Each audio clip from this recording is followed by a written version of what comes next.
And we're joined now by the founding director of the Chicago Project on Security and Threats, University of Chicago, Professor Robert Pape, who has new findings on the college protests over the Israel-Hamas war.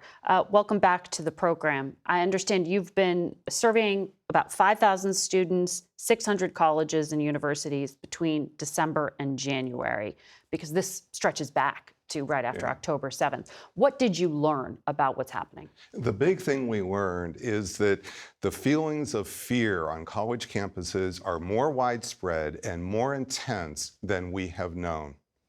Overall, 56% of Jewish students report feeling in personal danger. Close behind, 52% of Muslim students report feeling in personal danger. And 16% of all students who are not Jewish and not Muslim, this is 2 to 3 million college students, also report feeling in personal danger. We also asked them in text boxes why, and over 1,000 students told us why.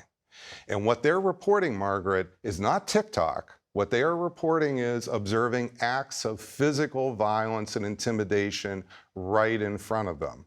Jewish students are seeing Jewish buildings attacked. Muslim students are seeing people counterattack against Muslims. The students that are not Jewish and not Muslim, they're just seeing everybody getting attacked. Also, protest chants are playing a role. So what we are seeing in general is that this is not fading away. This is a direct function of the escalation in the Middle Eastern conflict over there, and this is having spillover effects on our campuses and, of course, in some cities. Well, the Speaker of the House, Mike Johnson, went up to Columbia University this week. You had 4 Democratic lawmakers, all Jewish, who went, they said, in solidarity with Jewish students there and threatened to withhold federal funding. Is that kind of political involvement helpful, or is it putting fuel on the fire? It is putting fuel on the fire because it's so one-sided. If Speaker Johnson had gone together with Hakeem Jeffries with an actual plan to bring calm, and we'll talk about what that might look like, then this is a different story.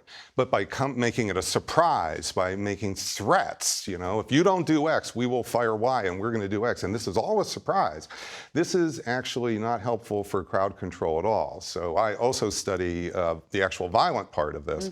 And the number one thing when you have protests and that are building is don't do a surprise. In Portland during the George Floyd protests, you might remember DHS surprised Portland. That escalated things. This is a very bad idea. So you need to have a more thoughtful approach to calming tensions that go beyond crowd control and that are not simply one side is right, everybody else is wrong, and we're going to hammer it through until we win. So who is that first line of action coming from? Is it university presidents, or are you talking about law enforcement? There are roles here for university presidents, law enforcement, and national leaders. And actually, talking to law enforcement here directly in folks who do this in Chicago, law enforcement is actually much more sophisticated, I think, than you might see from the national leaders. So that's why I think it's so important to focus on the solutions from the perspective of our university leaders, our national leaders, because they are only episodically involved with dealing with violence and political violence. And that's really why it's so important to focus on what our university leaders should be doing and our national leaders beyond simply crowd control. It sounds like you're saying people have forgotten how to have a civil conversation about a heated issue. Well, and isn't that what university is supposed to be about? They are, but no, October 7 caught all of us by surprise, and it caught universities by surprise. So we are simply, we have policies. We have policies of the Calvin Report at the University of Chicago. These were many of the campus policies and our practices developed in the 1960s. And almost no leader who's running either our government or our university was involved in the 1960s. And the issues we're dealing with today are new. They're not completely new, but I would say like 90 degrees new. And that is what we have to come to grips with and not just assume everything was fine before, so they will just fade away and they will be fine again. There's a lot of focus on the physical protests right now, but going back to October, you had those 3 Palestinian boys shot in Burlington, Vermont.